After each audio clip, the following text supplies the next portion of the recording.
노동주들만 배불리는 거 아닙니까, 그지? 울산시에서.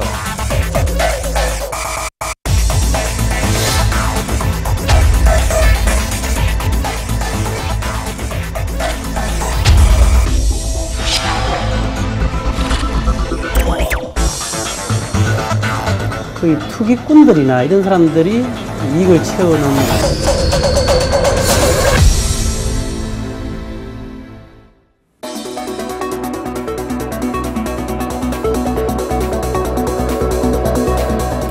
여러분 안녕하십니까? 탐사기획 돌직구 40 울산 MBC의 새로운 시사 프로그램 사회를 맡은 김진영입니다. 돌직구 40이라는 이름에서도 나타나듯이 앞으로 매주 보다 과감하고 적극적인 취재를 통해서 여러분 곁으로 다가가겠습니다. 그동안 취재하기 힘들었던 주제와 지역 현안들, 각종 비리들을 찾아내고 정확하게 보도하면서 지역 탐사 보도로서의 역할을 다하도록 하겠습니다. 여러분의 많은 관심과 시청 바라겠습니다. 그러기 위해서 앞으로 여러분의 시청 의견과 제보 전화가 무엇보다 필요합니다. 울산 MBC 탐사보도부 제보 전화와 카카오톡으로 여러분의 적극적인 시청 의견 그리고 제보 바라겠습니다. 자, 오늘 첫 번째 방송은 투기로 얼룩진 현장을 탐사보도부가 출동했습니다. 기업하기 좋은 도시 울산과 그리고 경제 발전을 위해서 조성됐던 울산의 일반 산업단지. 큰 규모와 기대만큼 많은 성과가 있었지만 그 뒤편에는 알려지지 않은 의혹들이 존재하고 있습니다. 과연 공장 분양 후에 어떤 일들이 벌어지고 있는지 그리고 무엇이 문제인지 그 내막을 취재했습니다.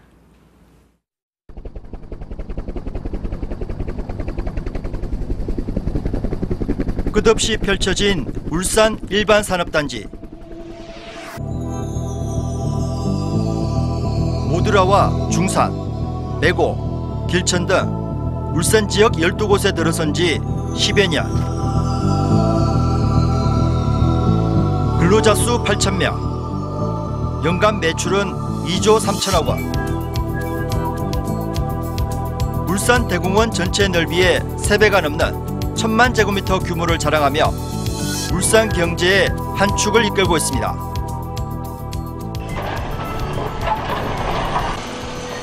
지난 2001년부터 시작된 산업단지 개발은 공장 유치를 통한 경제 발전을 목표로 울산시가 가장 자신 있게 내세우는 치적 가운데 하나입니다. 입주업체에 각종 세금을 면제해주며 싼 값에 땅을 공급했는데 높은 경쟁률 속에 300여 개 업체가 분양받아 분양률이 대부분 100%를 기록했습니다. 하지만 끊임없이 제기되는 땅 투기 의혹.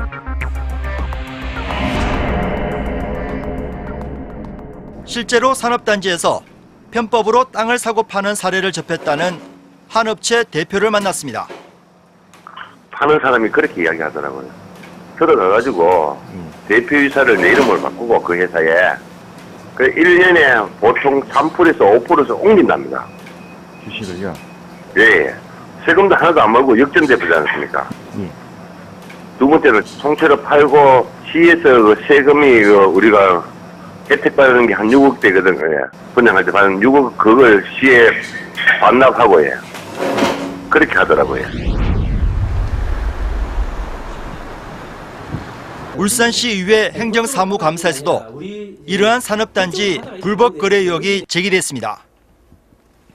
예. 울산시의 자체조사 결과 전체의 10%가 넘는 33개 업체에서 위반이 드러났습니다. 대부분 처음 분양 때와 달리 대표자나 업체 이름이 바뀐 경우로 울산시의 관리 여점이 도마 위에 올랐습니다. 성실히 중소기업을 운영하는 사장들에게 사실 공급이 돼야 되는 거죠. 그런데 지금 현재로 보면 거의 투기꾼들이나 이런 사람들이 이익을 채우는 이런 형태가 되어서는 실제로 이게 필요한 중소기업에게는 굉장히 힘 빠지게 하는. 사업자 등록증만 가지고 분양을 받은 뒤 되팔면 서너 배인 수십억 원의 차익을 챙길 수 있는 상황입니다. 위반 업체에 대한 처벌은 그러나 과태료 50만 원에서 최고 300만 원 부과에 그치는 정도고, 한 업체는 검찰 조사까지 받았지만 차익이 6억 원에 불과하다며 무혐의 처분을 받았습니다. 분양하고 계속 법인명이 바뀐다든가 아니면 사장이 바뀌는 거, 대표이사가 바뀌는 부분에 대해서는 엄격하게 추적 조사를 해봐야 된다. 그렇게 해서 정말 투명하게 운영이 돼야 되고, 분양받은 공장 용지를 주고받은 사례들을 따져봤습니다. 등기소를 찾아 해당 업체들의 등기부 등본을 모두 떼서 최초 분양가와 판매가의 차액, 그리고 분양 이후 판매까지 실제로 소유한 기간을 추적했습니다.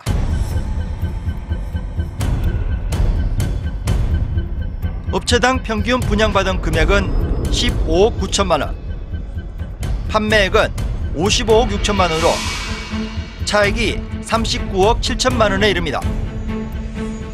수치상으로 보면 땅값이 분양가보다 4배 가까이 올라 엄청난 차익이 발생했습니다.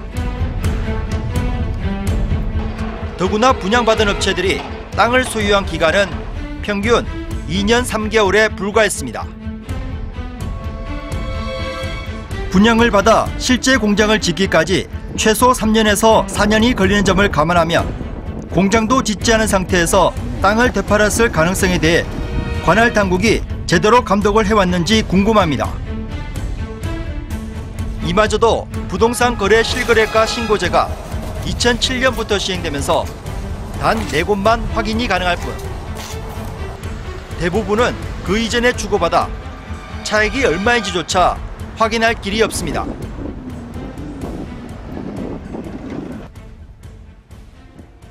단기간에 팔 것 같으면 왜 그런데 입찰에 응모를 했나 이거죠. 안 할 것 같으면 다수의 정말로 필요한 공업단지의 부지가 필요한 사람이 건설하기 위해서 필요한 사람들이 5대1이라면 4명이 있는데 5명이라면 5대1이라면 예를 들어서 4명이 못 들어온 거 아니냐. 그렇다면은 산업단지의 조성의 취지라든지 이런 거에 대해서 굉장히 문제가 많다.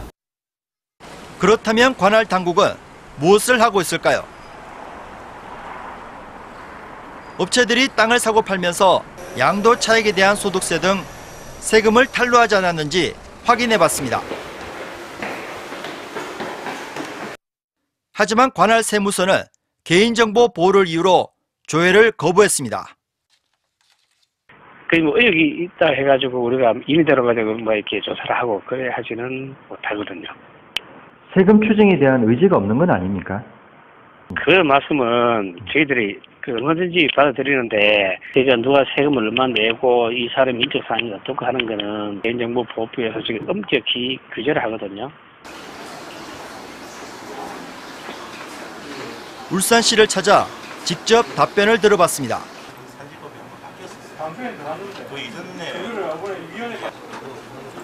울산시는 관리소를 인정하면서도 차익을 노리고 입찰에 참여한 업체에 속내까지 알 수는 없지 않냐며 금융위기 등 특수 상황을 이유로 내세웠습니다.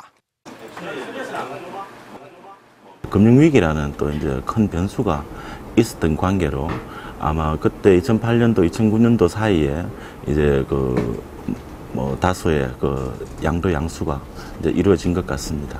물론 그것마저도 우리가 저희들 이제 산지법이라는 법령 내에서 이제 이루어져 온 거였고, 그 이후에 지난 행정사무감사 이후에 저희들 제도적인 개선이라든지 행정적인 관리 이런 부분들을 이제 철저하게 지금 관리를 하고 있고.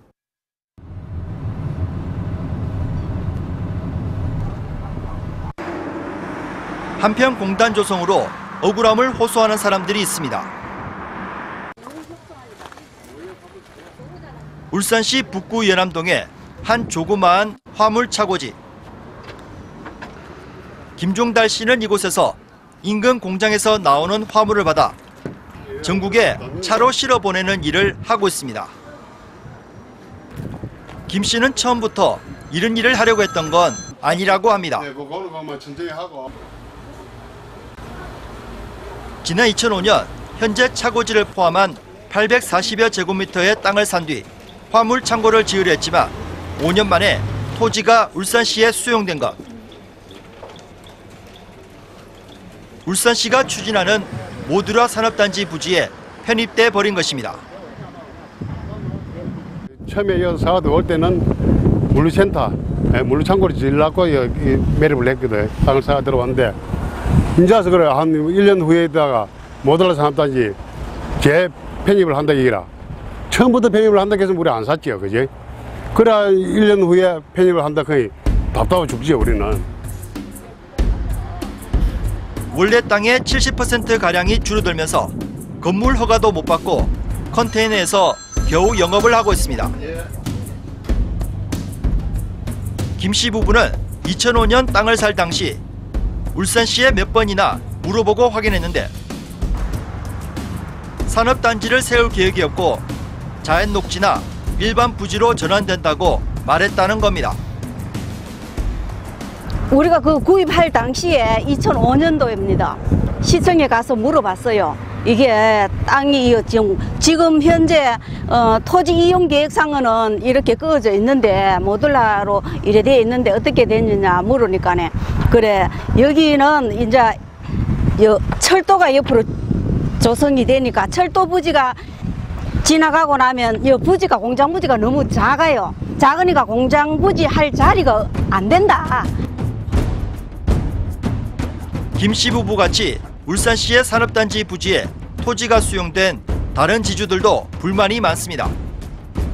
자신들은 3.3제곱미터당 150만 원가량 주고 땅을 샀는데 울산시가 산업단지를 조성하면서 절반 이하 금액에 땅을 수용했다고 말합니다. 저희들은 뭐 수리를 일을 하지 뭐 언제 그걸로 합니까? 그런 말을 한 적이 없다는 말씀이시죠? 그때 당시 그 이야기를 했던 공무원이 누군지를 정확하게 이야기를 해라 그랬어. 자기네들은 그러니까 우리 몇 배를 받아먹는겨. 그래 너무나 억울하잖아요. 그래 우리도 어디가 살라고 뭐 350, 400이 뭐 그래 줘야 이거를 산단 말입니다. 돈 65만 원 가지고 그거 살라고 뭐 우리가 얼마나 손해가 되겠는겨. 그러니까 어느 누가 가만히 있을 사람이 있겠는겨. 더구나 공장 분양도 공개 입찰이 아닌 해당 업체를 임의로 선정하는 수의계약 방식으로 이루어졌습니다. 그런데 어찌된 일인지 울산시가 산업단지를 조성해야 한다고 서둘러 수용한 부지에 벌써 몇 년째 공장이 들어서지 않고 있습니다. 땅이 이분들 그냥 다한테 다 뺏긴 것도 아닙니까? 대지평 내어봐가지고 평소 치가지고 이래가지고 이거 뭐가 있습니까? 이거는 시하고 개체가 안 되고 절대 않습니다. 산업단지에 수용된 땅의 현재 가치를 알아보기 위해 인근 중개업소를 찾아갔습니다. 울산시가 분양한 산업단지의 3.3제곱미터당 가격은 약 100만 원. 하지만 최근 울산 도심에서 공장 부지를 구하기가 갈수록 어려워지면서 땅값은 최소 3배나 튀어 거래되고 있다고 합니다. 요즘 거의 뭐 250에서 300 이렇게 보면 됩니다. 그분들 얘기하신 데 있잖아요. 예. 그 땅은 지금 시세가 전혀 비교하면 어떻습니까? 예, 거기는 도로를 물고 있어가지고 현황이 좋습니다. 현황이 좋아가지고 거의 뭐 한 300 가지 않겠나 저희 의견입니다. 예. 예전보다 많이 올랐네요. 그러면. 그렇죠, 많이 올랐죠. 공장 부지 자체가 귀하니까 많이 올랐습니다.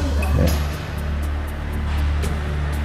사정이 이렇다 보니 울산시에서 공장 부지를 분양받은 업체들이 시세 차익을 노리고 땅을 팔러 다닌다는 소문이 업계에선 공공연하게 떠돌고 있다는 제보도 있고 실제로 한 부동산 업자가 땅을 팔려고 하는 정황이 포착되기도 했다고 주장하는 사람도 있습니다. 작년 11월 달에 공장 짓는다고 빨리 비어들어 가서 시 직원들이 하루 한 번씩 찾아왔어요. 하루 한 번. 그래 뵙기 주나나이 공장도 지도 안 하고 우리 인대는 평당 65만 원 주고 이 업주들은 이 양반들은 저거는 시에서 뭐 100만 원인가 105만 원 이래 받아가지고 자기들이 지금 장사를 하는 거는 350만 원 내놨다 아닙니까 그래. 온 부동산이 350만 원 정도 이거 찾아오잖아요 지금 땅 살라고. 그거 잘못된 거 아닙니까 그럼. 업주들만 배불리는 거 아닙니까 그지 울산시에서. 네, 중소기업 활성화와 경제 발전을 위해서 조성한 산업단지. 그러나 경제적 효과도 보이고 있지만 여기저기서 끊임없이 투기 의혹이 제기돼서 집중 취재를 해봤습니다. 직접 취재한 설태주 기자가 나와 있습니다. 안녕하십니까? 네네. 역시 손해를 보는 사람도 있고요. 참 여러 가지 투기 의혹이 일고 있는데 무엇이 가장 큰 문제였습니까? 네, 취재진이 울산시가 조성한 산업단지들을 둘러봤더니 도심권에 있는 공단의 상당수가 처음 분양 때보다 땅값이 3배가량 크게 오른 것으로 나타났습니다. 싼값에 땅을 받은 뒤 되팔아 시세 차익을 얻었다는 건데 단속은 제대로 되지 않고 있습니다. 정부도 이 같은 폐단을 바로잡기 위해 지난 2009년 관련법을 고쳐서 산업단지 입주한 업체는 부지를 5년 동안 사고 팔지 못하도록 전매 제한 규정을 뒀지만 그 이후에도 부지를 사고 팔았다는 제보는 계속 잇따르고 있습니다. 네. 거래가 사고 파는 업체들끼리 워낙 은밀하게 이루어지는 데다 개인정보보호법 등으로 확인이 쉽지 않기 때문입니다. 네, 여전히 참 계속되는 문제점들인데요. 왜 이것들이 제대로 단속 관리가 되고 있지 않는 겁니까? 네, 울산시가 산업단지를 만들 때 일단 분양부터 하고 봐는 개발 방식이 가장 큰 이유입니다. 울산시가 천문학적인 비용의 개발비를 처음부터 모두 부담할 수 없기 때문에 산업단지 개발을 외부에 맡기는 건데요. 기업체들이 산단 조성 계획을 보고 돈을 내면 건설업체가 이를 자금으로 개발을 대행합니다. 네. 이 때문에 담당 공무원과 건설업체가 특수한 관계에 놓이면서 울산시 공무원 2명이 건설업체에서 뇌물을 받은 혐의로 구속되기도 했습니다. 네, 이러한 단기간 차익을 노리는 산업단지 투기 의혹과 정황까지 볼 수가 있었는데요. 그것 외에도 또 다른 문제점이 있다고 합니다. 함께 보시죠.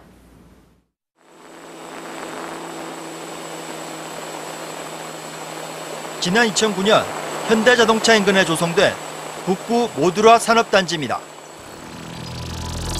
모듈은 자동차에 들어가는 수많은 부품들을 계기판이나 제어계통 등 조립된 덩어리 형태로 만들어 납품하는 생산 방식입니다. 각각의 부품을 각 공장이 개별적으로 납품하는 것보다 도심 교통량을 줄이고 작업 효율을 높이는 이점이 있습니다. 이 때문에 울산시는 산단 입주업체 자격을 자동차 부품 제조업으로 엄격히 제한해 24개 업체에 공단을 분양했습니다. 그렇다면 실제 입주한 업체들은 과연 어떨까? 하루 종일 납품 차량이 쉴 새 없이 드나드는 한 대기업 공장. 가져온 문짝을 내리고 다시 싣는 작업이 분주합니다. 협력업체에서 온 문짝들을 현대자동차 생산 라인에서 바로 섞어 만들 수 있도록 크기별로 분류해 다시 납품하는 것입니다. 하지만 아무리 봐도 새로운 부품을 만드는 게 아니라 단순히 분류하고 보관하는 일만 반복하고 있습니다. 보통 사람들은 다 그렇게 생각을 합니다. 근데 그 제품이라는 것이 단지 그 부품사에서 가져온 거를 우리가 거기다 뭘 붙이고 이렇게 하는 것도 물론 제조지만 거기서 제조사에서 넘어온 것을 한 팔레트에다가 이렇게 담아서 우리가 그 자동차에 우리만 자동차에 그거를 할 수가 있지 않습니까? 그 팔레트를 우리가 만들어서 하기 때문에 그 부분에 대해서 우리는 이제 그 팔레트를 만들어서 그 자동차에 납품을 하는 거 아닙니까? 그러니까 그런 것은 물류라고 볼 수 없고 어떤 제조로 볼 수 있는 거죠. 인근의 다른 업체도 마찬가지입니다. 부품 종류만 다를 뿐 제조가 아니라 물류 작업을 하고 있습니다. 이 업체는 공장 설립 이후 불과 10년 만에 매출이 10배 이상 고속 성장했습니다. 취재가 시작되자 공장 관계자들이 앞을 가로막았습니다. 일단 빼주세요. 아니 제가 연락을 하고 난 다음에 저희한테 뭐 협조가 와야지만 저희도 출입을 시키지. 연락처를 남겨드렸거든요. 네. 연락 주입사였는데 주신다 해놓고 지금 3일째 전화도 안 받으시고 연락도 안 주시고 그래서 저희도 잘. 안에 잠깐만 들어서 확인 좀 해보죠. 잠깐만 좀 이렇게 앞으로. 안 됩니다. 이들이 제조업 대신 물류업에 매달리는 이유는 현대자동차와 가까워 다른 회사 제품을 잘 보관만 해도 물류 비용에서 남는 장사기 때문입니다. 물류 비용이라든지 업무 효율성 때문에 자동차 근접한 거리에서 해야지 업무가 원활히 이루어질 수 있는데 상당수 다른 업체도 이와 같은 방법으로 버젓이 영업을 하고 있습니다. 그러면서 취재진의 접근에는 민감하게 반응하는데 당연히 민감한 사항이란 말이에요. 저 이미 예전부터 계속 나왔던 부분이잖아요. 그 부분 때문에 재고조에 대해서 우리도 충분히 인지를 하고 있고요. 촬영하지 마세요. 이거 왜 촬영합니까? 그러니까 왜 촬영을 하지 말라고 제가 계속 말씀드리는데. 아니, 왜 보는?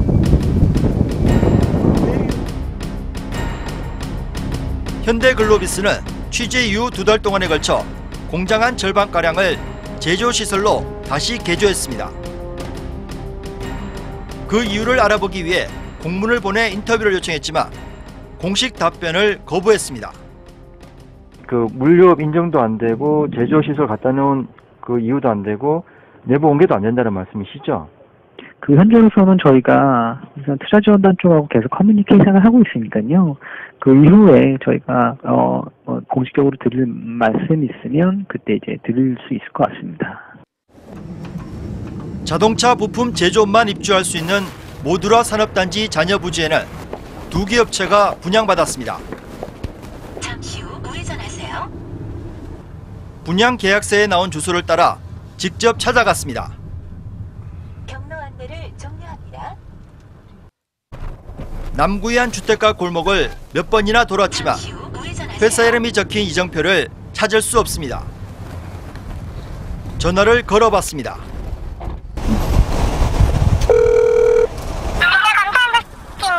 예, 안녕하세요. 저기 MBC의 설태주 기자라고 합니다. MBC요? 예, 예. 네. 저 모듈화 단지 관련해서 좀 여쭤보려고 왔는데요. 사무실이 남구 1번지 맞습니까? 네, 맞습니다. 근데 이게 구획이 정리가 좀 안 된 상황이라서요.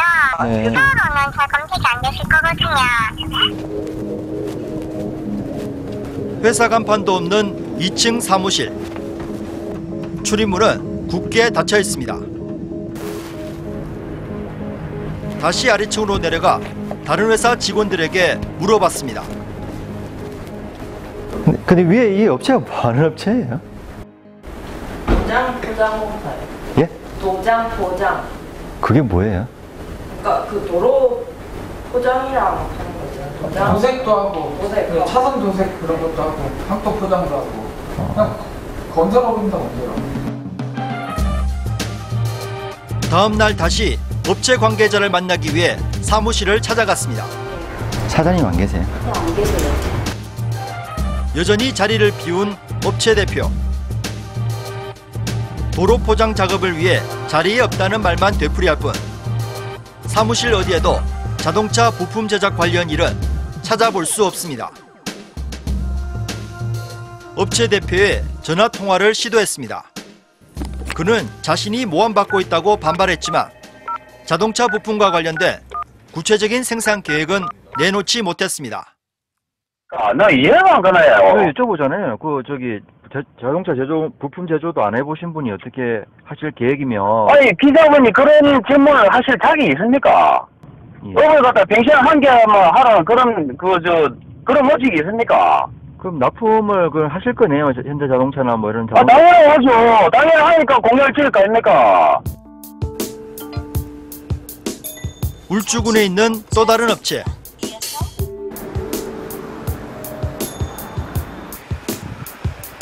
마당에 들어서자 곳곳에 울타리들이 쌓여 있고 공장 안에도 관련 기계들만 세워져 있습니다.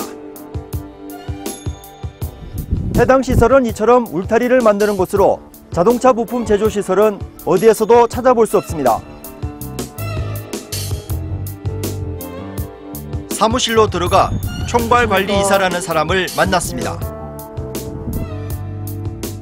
회사가 모듈화 단지를 분양받은 사실은 알지만 자신들은 도로가의 울타리를 전문으로 만드는 업체지 자동차 부품 제조 사업은 알지 못한다고 말합니다.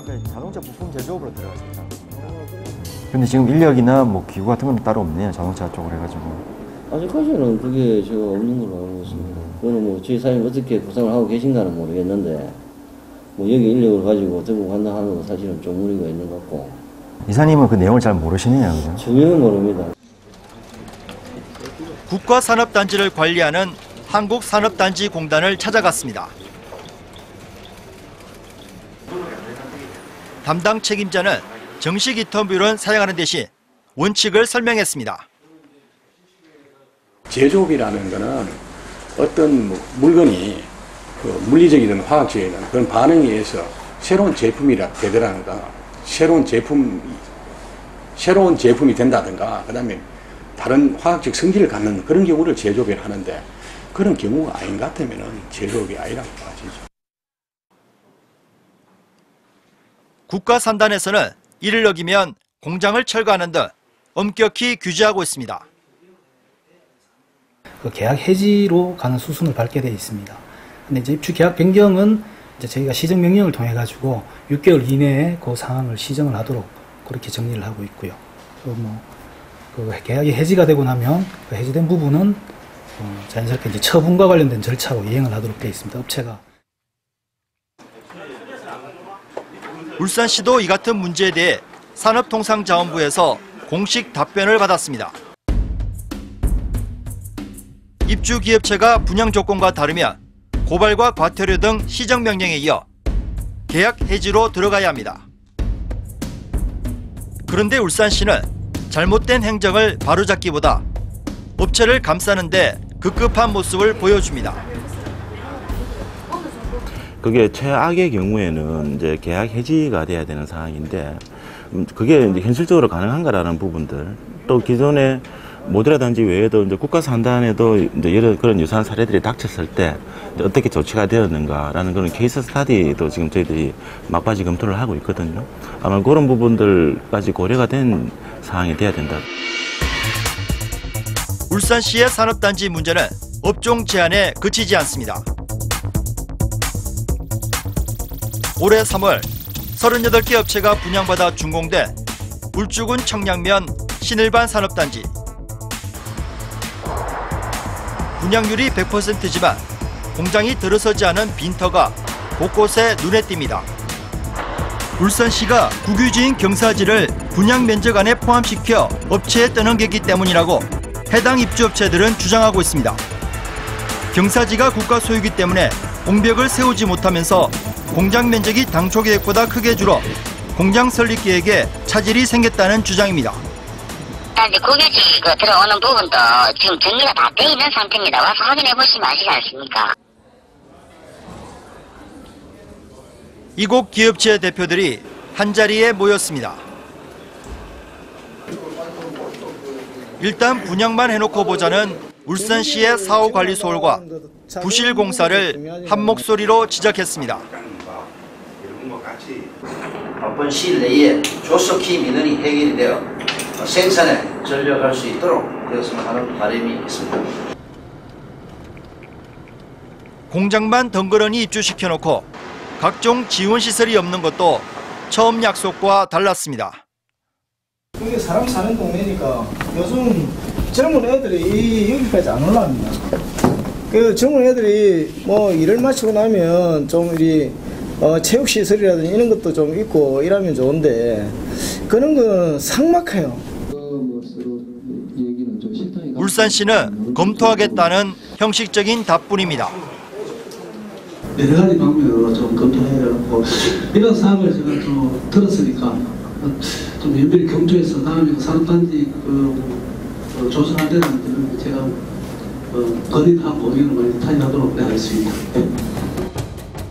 이곳 입주업체 대표 17명은 청와대와 각 언론사 등에 울산시의 잘못된 산업단지 정책을 비판하는 보도자료까지 준비하고 있습니다.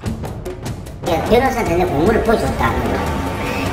울산시 공무원 수준을 보고 묻더라. 그걸 왜 웃습니까? 내가 변호사한테 물어보니까 애초부터 본연을 부지에 넣어서 팔아먹는다고 생각한 자체가 웃긴다 그래. 말았단 말이야. 넣었다고. 그걸 공문을 보냈다고 그래요. 업체에. 공문 자체가 잘못된 거예요. 왜 법을 지켜야 돼? 울산시가 법을 안 지키고 거꾸로 그걸 대세우기 하느냐. 네. 자, 설태주 기자, 이 산업단지 조성할 때는 여러 가지 상황을 고려한 그런 규정이 있습니다. 그중에 하나가 모듈화 산업단지에서는 업종 제한이 있는 것으로 알고 있습니다. 그런데 어떻게 제조업이 아닌 물류업이 사업을 하고 있는지 그것이 가능한 일인지 궁금하네요. 네, 통계청 분류에 따르면 제품을 만드는 제조업과 제조된 물건을 보관 유통하는 물류업은 엄격히 다른 산업입니다. 분양 당시 담당 공무원들이 전문성이 부족해 산업 구분을 이해하지 못했거나 알고도 묵인했을 가능성이 제기됩니다. 네. 울산시는 지금이라도 입주 조건을 바꾸면 되지 않냐고 하지만 분양 당시 이미 상당수 업체가 경쟁에서 밀려 탈락한 점을 비춰보면 편법을 벌이고 있는 업체들에게 또다시 특혜가 될 수 있다는 지적입니다. 네. 자, 그렇다면 대규모 산업단지 조성 취지에 맞게 그리고 땅 투기나 이런 편법이 일어나지 않도록 하는 대책이 있다면 무엇일까요? 네, 울산시가 산업단지를 무조건 만들기만 하면 된다는 근시안적인 정책이 가장 큰 문제입니다. 산업단지는 사람이 모여 생활하는 곳이 돼야 하는데 단지 돈만 벌어 떠나는 곳으로 인식되고 있기 때문입니다. 울산시가 산업단지를 조성한 지 10년이 넘었지만 산업단지의 사후 관리와 정주 요건을 높이기 위한 제대로 된 종합대책은 아직까지 나오지 않고 있습니다. 또 분양받은 업체가 실제로 입주해서 관련 업종을 할 수 있는지 경력이나 능력을 검증하는 시스템도 마련되어야 할 것입니다. 특히 무엇보다 울산시가 많은 중소기업인들을 눈치 보게 만드는 행정관청의 높은 문턱을 과감하게 낮추고 각종 민원에 먼저 다가가 해결하려는 열린 자세가 요구되고 있습니다. 네, 알겠습니다. 자, 오늘 말씀 감사합니다. 고맙습니다. 지난달 25일 정부는 투자 활성화를 위해서 산업단지 규제를 대폭 완화하겠다는 방침을 밝혔습니다. 울산시도 역시 지난 10여 년간 많은 어려움 속에서도 산업단지를 조성해서 투자 활성화와 울산 경제가 발전하는 데 큰 역할을 했습니다. 이렇게 경제 활성화도 중요하지만 무엇보다 산업단지의 조성 취지에 맞고 그리고 기업하고자 하는 사람들 간의 형평성도 중요하리라는 생각이 듭니다. 투기나 편법이 더 이상 도사리지 않도록 끊임없는 관리와 또 조사가 철저하게 필요하리라는 생각이 듭니다. 자, 돌직구 40 오늘 첫 방송은 여기까지입니다. 여러분의 의견과 제보 다시 한번 기다리면서 저는 다음 주 금요일 밤 11시 20분에 다시 찾아뵙겠습니다. 고맙습니다. 안녕히 계십시오.